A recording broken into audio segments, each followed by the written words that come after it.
హల్లెలూయా యేసు ప్రభున్ ఎల్లరు స్తుతించుడి వల్లభుని చర్యలను తిలకించి స్తుతించుడి. దేవుని యొక్క లేఖనాల్లో మన ప్రభు అయిన యేసు క్రీస్తు వారు మానవ నిర్మాణకుడైన దేవుడు, పంచభూతముల నిర్మాణకుడైనటువంటి దేవుడు సశరీరుడుగా మానవ రూపములో ఈ భూమి మీదకు వచ్చిన తరువాత వివిధ స్థలాల్లో ఆయన సంచరించుచు వివిధమైన మాటలు ప్రజలకు అందిస్తూ వచ్చారు.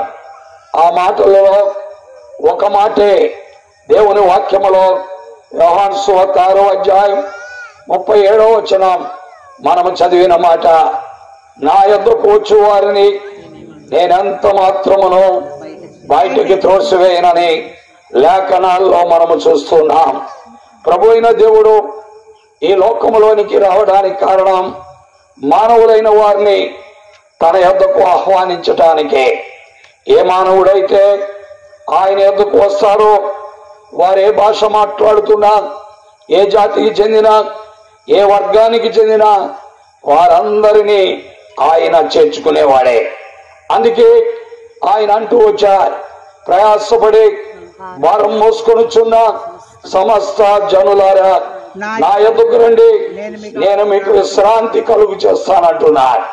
మానవ లోకములో మనుషులైనటువంటి మనము దేవుని యొద్ద తప్ప ఎక్కడా నెమ్మది పొందలేం, దేవుని యొద్ద తప్ప ఎక్కడా సంతోషాన్ని పొందలేం, దేవుని యొద్ద తప్ప ఈ మానవ జాతికి ఏ చోటులో కూడా ఆనందము దొరకదు, సంతోషము దొరకదు.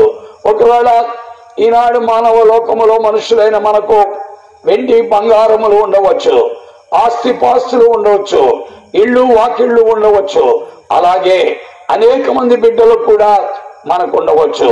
ఇవన్నీ కూడా మానవునికి సంతోషాన్ని ఇవ్వలేవు.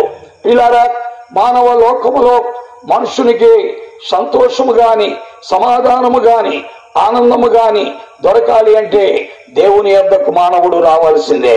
కాబట్టి పిల్లారా, ఈనాడు మానవ లోకములో ఉన్న మనుషులమైన మన జీవితాల్లో ఎన్నో కలిగి ఉన్నాం. కానీ హృదయంలో ఎక్కడో ఒక చోట ఆందోళన, కలవరం, భయము, ఎటు తోచని స్థితి, ఎలాంటి పరిస్థితిని మనం ఎదుర్కోవాలి అనేటువంటి ఆలోచనలతో మానవ జీవితము సతమతమవుతూ ఉన్నట్లుగా మనము చూస్తూ ఉన్నాం. పిల్లారా, కాబట్టి ఆ దేవుడు ఇలాంటి పరిస్థితి నుండి మానవుణ్ణి విడిపించాలని ఆయన మనుష్యుడిగా ఈ లోకములోకి వచ్చినట్లుగా దైవ గ్రంథములో మనము చూస్తూ ఉన్నాం. ప్రియమైన స్నేహితులారా, వాక్యం వింటున్న ప్రజలారా, ఇప్పటికే మీరు దేవుని యొద్దకు వచ్చినట్లయితే దేవునికి స్తోత్రం. ఒకవేళ రాకపోయినట్లయితే రావాలి. ఆయన కోరుకునేది కూడా అదే. ఆయన ఈ భూమి మీదకి వచ్చింది అందుకే. ఆయనకి ఏదైనా కొదువై ఉండి భూమి మీదకి ఆయన రాలేదు ప్రియులారా. ఆయనకి ఏమైనా లోటు ఉండి భూమి మీదకి రాలా. ఆయనకున్న లోటు నీవు లేకపోవడమే, ఆయనకున్న కొదువ నీవు లేకపోవడమే. ఆయనకున్న కొదువు గాని, ఆయనకున్న కొరత గాని, ఆయనకున్న లోటు గాని నీవు అసంతోషములో, అనమ్మదిలో, కలవరములో, ఆందోళనలో, భయములో, ఎటు తోచని స్థితిలో నీవు ఉండకూడదని ఆయన కోరుకుంటున్నాడు. అదే ఆయనకున్న లోటు. ఆ కారణాన్ని బట్టే ఆయన ఈ లోకములోనికి వచ్చారు. పిల్లారా, ఆయన గురించి దేవుని వాక్యములో మనము చదువుతున్నట్లయితే ఆయన కోటాను కోట్ల దేవదూతలతో నిరంతరము ఆరాధించబడేటువంటి వాడు. ఎందుకంటే ఆయన పరిశుద్ధతను చూడలేక, ఆయన మహిమను చూడలేక శక్తివంతమైన దూతలు ఏం చేస్తున్నాయంటే 2 రెక్కలతో తమ ముఖాన్ని కప్పుకుంటున్నాయి, 2 రెక్కలతో తమ పాదాలు కప్పుకుంటున్నాయి, 2 రెక్కలతో అవి ఎగురుచు మానక రాత్రి పగళ్ళు కూడా ఆ దేవుణ్ణి, ఆ కెరూబులు అనబడే దేవదూతలు శక్తివంతమైనవి ఏమంటున్నాయంటే పరిశుద్ధుడు, పరిశుద్ధుడు, పరిశుద్ధుడని గాన ప్రతిగానములు చేస్తూ ఉన్నాయి. పిల్లరా, ఆయనకి ఏమీ కొదువలేదు, ఆయనకేమీ కొదువలేదు. ఆయనకి అన్నీ ఉన్నాయి, ఆయనకి సమస్తము ఉన్నది. ఇంకా మాట్లాడాలంటే నీవు నిలబడిన భూమి ఈ యొక్క నువ్వు పీల్చే గాలి, త్రాగుచున్న నీరు, ఈనాడు మనం అనుభవించుచున్న వాతావరణం సమస్తము ఆయనదే, అది నీది మాత్రము కాదు. అందుకే లేఖనాల్లో స్పష్టముగా వ్రాయబడింది, భూమియు దాని సంపూర్ణతయు, లోకములు దాని నివాసులు ఆయనవే అని కీర్తన 24 అధ్యాయము 1వ వచనములో మనము చదువుతున్నాం. పిల్లారా, దైవ గ్రంథములో మాట్లాడుతున్న మాట ఎంతో స్పష్టముగా ఉన్నది. భూమియు దాని సంపూర్ణతయు, లోకములు దాని నివాసులు ఆయనవేనట. ఇక ఆయనకి ఏమి కొదువు ఉంది ప్రియులారా? అయితే మానవులైన మనము కొదువ కలిగిన వారం, కొరత కలిగిన వారం, లోటు కలిగిన వారం, అన్ని ఉండే శాంతి లేని వారం, అన్ని కలిగి ఉండే ఆనందము లేని వారం, వెండి బంగారములు ఆస్తిపాస్తులు కలిగిన వారమై, ఇళ్ళు వాకిళ్ళు కలిగిన వారమైంది. జీవితంలో ఏదో ఒక భయముతో, ఆందోళనతో, కలవరముతో ఉన్నవారం. అందుకే ఆ కలవరాన్ని, ఆ ఆందోళనను, ఆ భయాన్ని తొలగించుట కొరకే ఆయన ఈ లోకములోనికి మనుష్యుడిగా, మానవుడిగా వచ్చాడు.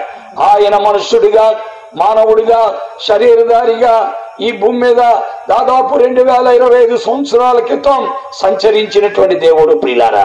2025 సంవత్సరాల క్రితం మానవుడిగా, మనుష్యుడిగా, సామాన్యముడిగా, నీలాగా నాలాగా ఈ యొక్క బురదగొండతో కూడిన వీధుల్లో సంచరించినటువంటి దేవుడు ఎవరంటే ఆ ప్రభువైన యేసుక్రీస్తు వారు. పిల్లరా, ఎందుకు ఆయన సంచరించాడు అంటే కేవలం మానవులైనటువంటి వారిని, వారి దుర్బల స్థితి నుండి, వారి దౌర్భాగ్య స్థితి నుండి, వారి పాప స్థితి నుండి, వారి ఆందోళన స్థితి నుండి, వారి కలవరము స్థితి నుండి, వారి యొక్క ప్రతి విధమైన పరిస్థితి నుండి విడిపించడానికే ఆయన ఈ భూమి మీదకు వచ్చాడు. అలాగున ఆయన గ్రామాలు సంచరిస్తూ వచ్చాడు, పట్టణాలు సంచరిస్తూ వచ్చాడు.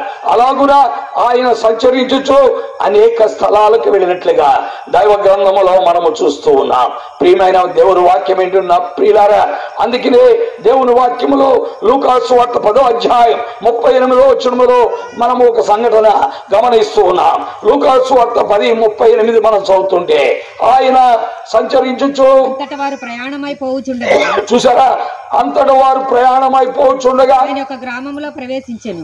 ఆయన ఒక గ్రామములో, ప్రియులారా, ఆయన గ్రామాలు తిరగడానికి కారణం ఆ గ్రామములో ఉన్న మానవులను, ఆ గ్రామములో ఉన్న మనుషులను, ఆ గ్రామములో ఉన్న స్త్రీలను, పురుషులను ఆయన ఆనందముతో నింపి, వారిలో ఉన్న పాపమును పోగొట్టి, వారిలో ఉన్న కలవరమును తొలగించి, వారిలో ఉన్న విశ్వాసమును పోగొట్టి దేవునితో వారు సరైన సంబంధాన్ని కలిగి ఉండుటకే, సహవాసాన్ని కలిగి ఉండుటకే ఆయన ఆయా గ్రామాలకు వెళుతూ ఉండేటువంటి వాడు.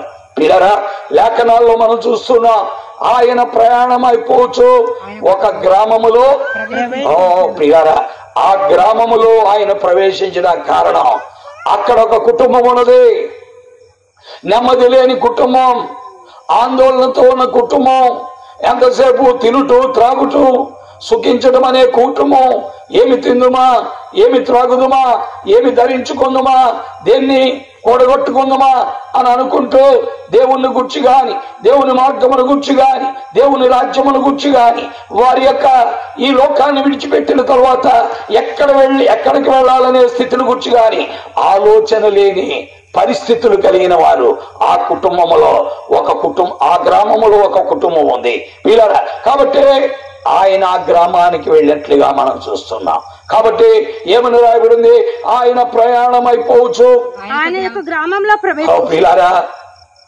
ఆయన గ్రామాల్లో ప్రవేశించాలి పనేముంది, పట్టణాల్లో అద్భుతమైన ఏసీ రూముల్లో, ఈనాడు ఉన్నటువంటి ఈ భూమి మీద ఉన్న ఏ స్టార్ హోటల్ పనికిరానిటువంటి స్థలములో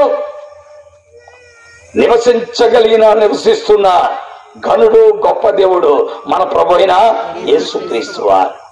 ఈ భూమి మీద ఉన్న ఏ స్టార్ హోటల్ దానికి పని చేయదా, ఆయనకి సరిపోదు ఆయన నివసించే స్థలానికి. అలాంటి ఘనుడు గొప్ప దేవుడు, మహిమ కలిగిన వాడు, మానవ నిర్మాణకుడైన దేవుడు మానవ రూపములో ఈ భూమి మీదకు వచ్చే ఈ పాపపు వీధులలో, ఈ బురదతో, ఈ భయంకరమైన పరిస్థితులతో కలిగిన వీధులలో సంచరిస్తున్నాడు. పిల్లరా, అది నువ్వు అర్థం చేసుకుంటే ఆ ప్రభువుని విడిచిపెట్టలేవు. అది నువ్వు గ్రహిస్తే ఆ ప్రభుని హత్తుకుంటావు. అది గనక నీకు అర్థమైతే నీ జీవితంలో ఆ ప్రభుని ఘనుడిగా ఎంచుతావు. అందుకే ఏమని వ్రాయబడిందో వాక్యంలో చూస్తున్నా, ఆయన ప్రయాణమైపోవచ్చు ఆయన యొక్క గ్రామంలో ప్రవేశించి ఒక గ్రామములో ప్రవేశించను. మార్తాను ఒక స్త్రీ ఆయనను తన ఇంటి ప్రియులారా, ఆ గ్రామము పేరు బేతని. ఆ గ్రామం పేరు ఏం పేరండి? బేతని. ఆ బేతని అనే గ్రామములో ప్రియులారా, ఇద్దరు అక్క చెల్లెళ్ళు ఒక తమ్ముడు ఉన్నాడు. అంటే వారికి తల్లిదండ్రులు లేరు, తండ్రి లేడు, తల్లి లేదు. పిల్లరా, వాళ్ళకి ఇద్దరు ఆడపిల్లలు ఒక తమ్ముడు, ముగ్గురే వాళ్ళ నివాసం చేస్తున్నారు. అక్కడికి వెళ్ళాడు. ఏమన్నాడు చదవండి. దేవుని వాక్యములో మనం చూస్తున్నాం. అయితే ఏమి రాయబడిందో చూద్దాం.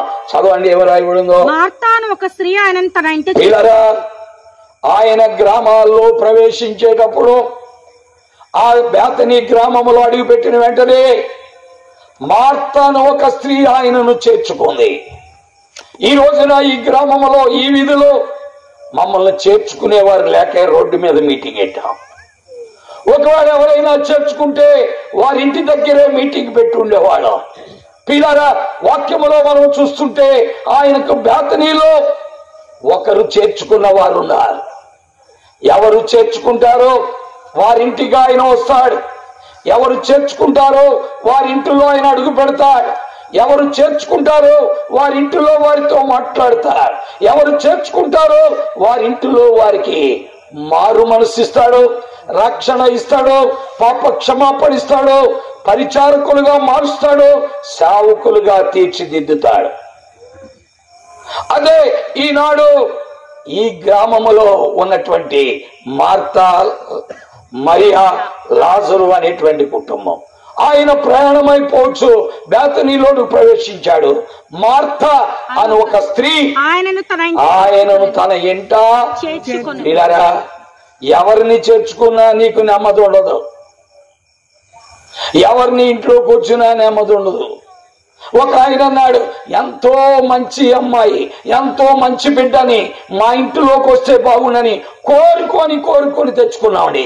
తెచ్చుకున్న తర్వాత మా నెత్తి మీద నిప్పులు కుప్పగా పోసింది అన్నాడు. అంటే కోరుకొని అమ్మాయిని తెచ్చుకున్నాడు, కోరుకొని అబ్బాయిని తెచ్చుకున్నాడు. తెచ్చిన 2 నెలలకే మా తల పగిలిపోతుంది అన్నాడు.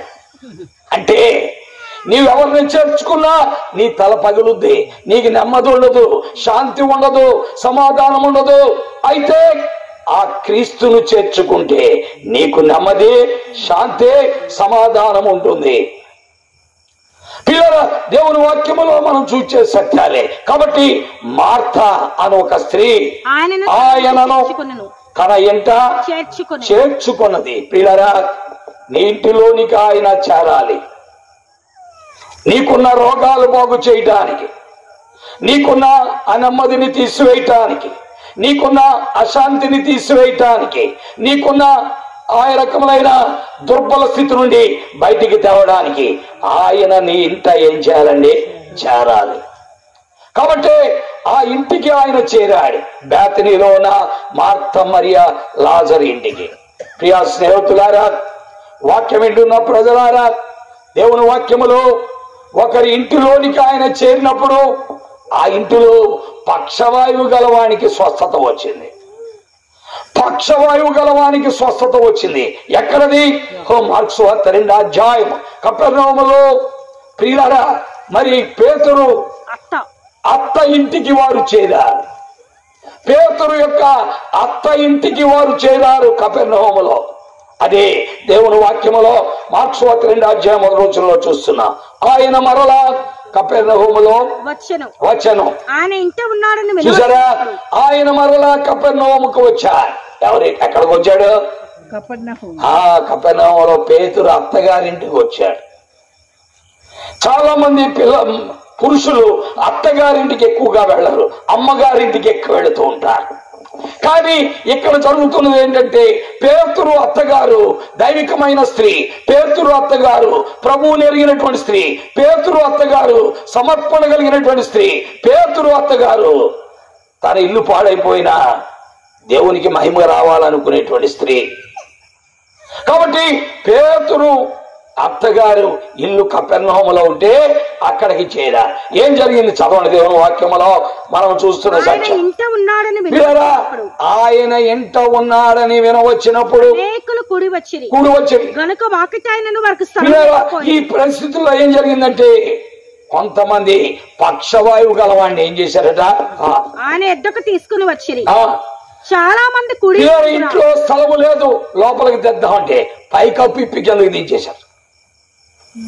పైకప్పు విప్పి పక్షవాయు గలవాణిని ఆ ఇల్లు పిల్లలు పైకి పోయినా పర్లే, మాకు పక్షవాయువులో బాగుపడాలి, మా ఇల్లు పాడైపోయిన పర్లా యేసుక్రీస్తు మా ఇంట్లోకి రావాలి, మా యేసుక్రీస్తు మా ఇంట్లోకి వచ్చింది పైకప్పు ఊడిపోయినా పర్వాలేదు. అది వాళ్ళ విశ్వాసము. మన విశ్వాసము యేసుక్రీస్తు మనలో మన ఇంట్లోకి వచ్చేస్తే రెండో శ్రాప్ వేయాలి. వాళ్ళకేమో పైకప్పు ఊడిపోవాలంటే ఈ మనకేమనుంది, రెండో శ్రాప్ వేయాలని ఉంది. ప్రియమైన దేవుని బిడ్డలారా, తేడా మనం గమనించాలి. దేవుని వాక్యములో మనం చూస్తుంటే వారు పైకప్పు ఊడిపోయిన పర్వాలా యేసుక్రీస్తు మా ఇంట్లో ఉండాలి, అక్కడ వాక్యం వినబడాలి, అక్కడ నుండి వాక్యం బయటికి వెళ్ళాలి, అనేకులు మా ఇంట్లో కూడుకోవాలి, అనేకులు మా ఇంట్లోకి రావాలి, అనేకులు మా ఇంటికి వచ్చే దేవుని వాక్యం వినాలి. అదే ఆ ఇంటి వారి యొక్క విశ్వాసము. ప్రియులారా, ప్రభువైన యేసుక్రీస్తు వారు ఆ ఇంట్లో ఉన్నాడని తెలిసినప్పుడు ఆ పక్షవాయు గలవాడిని ఇంటికి పిప్పి కిందకి దించారు. ఎక్కడికి? యేసు ప్రభు ఎక్కడ కూర్చున్నాడో ఆయన ముందుకు దించేశారు. ఎక్కడ కూర్చున్నాడు అక్కడ దించారు. పిల్లారా, ఏం జరిగింది అక్కడ? యేసు వారి విశ్వాసమును పిల్లారా, కాబట్టి ప్రభువైన యేసుక్రీస్తు వారు ఆయా గ్రామాలకు వెళ్ళి ఆయా గృహాలకు వెళ్ళేది ఎందుకంటే ఆ గృహాల్లో ఉన్న వారిని విశ్వాసులుగా మార్చడానికి, పరిశుద్ధులుగా మార్చడానికి, సమర్పణ కలిగిన వారిగా మార్చడానికి, త్యాగశీలులుగా మార్చడానికి, ప్రభువును వెంబడించే వారిగా మార్చడానికి. అంతేకాదు ప్రియులారా, ఆ ఇంటి నుండి దేవుని వాక్యము వెల్లడి అవటానికి, ఆ ఇంటిలో అనేకులు స్వస్థత పొందటానికి. కాబట్టి కపెర్నహూములో పేతురు ఇంటిలో జరిగిన అద్భుత కార్యం అది. పేతురు అత్తగారింటిలో జరిగిన అద్భుత కార్యం అది. ప్రియమైన దేవుని వాక్యం వింటున్న ప్రియులారా, ఆయన ఈ లోకములోకి వచ్చిందే అందుకు, అనేకులు ఆయన ఎంతకు పిలవాలని, ఆయన ఎంతకు వచ్చి వారిని అంత మాత్రమును బయటికి త్రోసివేయకూడదు, వారు ఆయనతో ఉండాలని ఆయన కోరుకుంటూ ఉన్నారు పిల్లలు. కాబట్టే ఆయన ప్రయాణం అయిపోవచ్చు ఆయన బేతనీ అనే గ్రామంలో ప్రవేశించాడు. మార్తాను ఒక స్త్రీ ఆయనను తన ఎంట ఏం చేసిందండి? చేర్చుకుంది. పిల్లరా, ఏం జరిగింది ఇప్పుడు? మార్త అనే స్త్రీ ఆయన తన ఎంట చేర్చుకున్నది. ఏం జరిగింది చదవండి. ఆమెకు మరియా అనే సహోదరి ఉండెను. పిల్లరా, ఆమెకు మరొక చెల్లెలు ఉంది, ఆమె పేరు మరియమ్మ. ఈమె యేసు పాదం మీద కూర్చుంది, ఆయన బోధ వినిచింది. ఆయన బోధ ఒకళ్ళేమో బోధ వింటున్నారు, ఇంకొకళ్ళేమో యేసు ప్రభు భోజనం తయారు చేస్తారు, ఒక ఆయనేమో బయటికి వెళ్ళిపోయాడు. ఎవరతను? ముగ్గురు కూడా 3 different characters. One is sitting at the feet of the Lord. దేవుని పాదముల దగ్గర ఒకరు కూర్చుంటున్నారు, ఒకరు వంటింట్లో కూర్చుంటున్నారు, ఒకరేమో బయటికి పోయారు. ముగ్గురు కూడా 3 రకాలని వ్యక్తిత్వాలు. వంటింట్లో ఉండేది మార్తమ్మ, ప్రభు పాదాల దగ్గర కూర్చునేది మరియమ్మ, బయట తిరిగేది ఎవరండి? లాజరు. వీళ్ళ ముగ్గురిని మార్చేయాలి, అది ఆయన ఉద్దేశం. ఆయన యొక్క ఉద్దేశం ఏంటంటే మరియమ్మ ఎప్పుడు ఆయనతోటే ఉండి ఆయన్ని సేవించాలి, లాజరు ఎప్పుడు ఆయనతోనే కూర్చుండి భోజనము చేయాలి, మార్తమ్మ ఎప్పుడు ఉపచారము చేయాలి. ఇది ఆయన యొక్క తపన. ఆ తపనతోనే ఏ గ్రామములోనికైనా వెళ్తాడు, ఎవరైనా ఆహ్వానిస్తే ఆ ఇంటిలోనికి ప్రవేశిస్తాడు, ఆ ఇంటిలో ఉన్న వారిని రూపాంతరము చెందిస్తాడు, వారి జీవితాల్లో సంతోష సమాధానాలను ఏం చేస్తాడండి? నింపుతాడు. ఒకవేళ ఆ ఇంటిలో మరణం ఉంటే, ఆ ఇంటిలో మరణ వాసన ఉంటే, ఆ ఇంటిలో సమాధి వాసన ఉంటే, ఆ ఇంటిలో సమాధి చేయబడి 4 దినాలై దుర్వాసన కొడుతూ ఉంటే దుర్వాసనను తీసివేస్తాడు, మరణాన్ని తీసివేస్తాడు. ప్రియులారా, మానవ జీవితంలో శాంతిని కల్పిస్తాడు. ఇది ప్రభువైన యేసుక్రీస్తు వారు చేసే కార్యము. కాబట్టి ఆ ఇంటిలో జబ్బు వచ్చింది, జబ్బు తర్వాత మరణం వచ్చింది, మరణం తర్వాత సమాధి చేశారు. సమాధి చేసి ఎన్ని రోజులైంది? 4 రోజులైంది. ఆయన అక్కడ ఏముందండి? జీవం ఉంది. అక్కడ జీవం ఉంది. ఎందుకు అనంటే ఆయనే జీవము. అందుకనే ప్రభువైన యేసుక్రీస్తు అన్నారు. ఏమన్నారు ఆయన? నేనే మార్గం, నేనే సత్యం, నేనే జీవము. నా ద్వారా తప్ప ఎవడు బాగుపడడు. నా ద్వారా తప్ప ఎవడు బాగుపడడు. ఎవడు మరణములో నుండి జీవములోకి రాలేడు, దుర్వాసనలో నుండి సువాసనలోకి రాలేడు, సమాధిలో నుండి బయటికి రాలేడు. ప్రభువైన యేసుక్రీస్తు వారి ద్వారా మాత్రమే అది సాధ్యం. అందుకే ఆ ప్రభువారు అన్నారు, నేను సర్వ శరీరులకు దేవుడను, నాకు అసాధ్యమైనది ఏదైనా ఉన్నదా? నేను సర్వ శరీరులకు, మానవ లోకములో ఉన్న ప్రతి మానవునికి దేవుడు నేను. నాకు అసాధ్యమైంది ఏది లేదు. వారు నన్ను నమ్మినా నమ్మకపోయినా, అంగీకరించినా అంగీకరించకపోయినా, నన్ను దేవుడిగా స్వీకరించినా స్వీకరించకపోయినా, ఆయన మా మతము కాదు, మా గోత్రము కాదు, మా కులము కాదు అని పలికినా, ఈ భూమండలం మీద పుట్టిన 750 కోట్ల జనాభాకి నేనే దేవుడును. నాకు ముందు ఎవరు లేరు, నా తరువాత ఎవరు ఉండరు అని యెషయా 43 అధ్యాయం 10వ వచనంలో చెప్పాడు. యెషయా 43 అధ్యాయం 10వ వచనంలో ఏమని చెప్పాడండి? మీరు తెలుసుకొని నేనే ఆయనను నమ్మి మీరును నేను అర్పించుకున్న నా సేవకులను నా సాక్షులైన, నాకు ముందుగా ఏ దేవుడు లేడు, నా తరువాత ఏ దేవుడు కూడా ఉండడు. నేనే దేవుడను, నేను తప్ప వేరొక రక్షకుడు లేడు. కాబట్టి పిల్లారా, ఆ ప్రభువైన యేసుక్రీస్తు వారు తప్ప ఈ ప్రపంచానికి వేరొక దేవుడు లేడు. ఆ ప్రభువైన యేసుక్రీస్తు వారు తప్ప ఈ మానవ లోకములో జీవిస్తున్న ఏ కుటుంబానికైనా వేరొక దేవుడు లేడు. ఒకవేళ మనము మన ఇష్ట దైవాలను కలిగి వెంబడిస్తున్నా, నిన్ను నిర్మించిన దేవుడు మాత్రం ఆ ప్రభువైన క్రీస్తే. కాబట్టి ఆ ప్రభువైన యేసుక్రీస్తు వారు ఎవరు ఎంత ఉంటే వారే బాగుపడిపోతారు. కాబట్టి ఈ రాత్రి నీకు ఆయన కావాల్సి వస్తే నువ్వు చేర్చుకోవచ్చు. నీవు ఆయన్ని చేర్చుకోవాలని ఇష్టపడితే ఆయన దగ్గరికి రావచ్చు. ఆయన అంటున్నాడు, నా యొద్దకు వచ్చి వాడిని నేను ఎంత మాత్రము బయటికి నా యొద్దకు వచ్చిన వాడు వాడికి వాడే బయటికి పోవాలేమో గానీ నేను ఎవరిని పొమ్మని చెప్పను. వాడికి వాడే బయటికి పోవాలేమో గాని నేను ఏ వ్యక్తిని పొమ్మని చెప్పను. ప్రియమైన దేవుని వాక్యం వింటున్న ప్రియులారా, నేను చేర్చుకోవడానికే వచ్చిన వాడిని కానీ పంపివేయటకు వచ్చిన వాడిని మాత్రము కాదు. స్వీకరించడానికి వచ్చిన వాడినే కానీ తృణీకరించడానికి వచ్చిన వాడిని కాదు. మేలు చేయటానికి వచ్చిన వాడినే కానీ కీడు చేయటానికి వచ్చిన వాడిని కాదు. దుర్వాసన నుండి సువాసనలోనికి మార్చడానికి వచ్చిన వాడినే కానీ మానవ జాతిని దుర్వాసనలో, దుర్బల స్థితిలో, దరిద్రతలో ఉంచడానికి వచ్చిన వాడిని కాను. దేవుని స్తుతించుడి,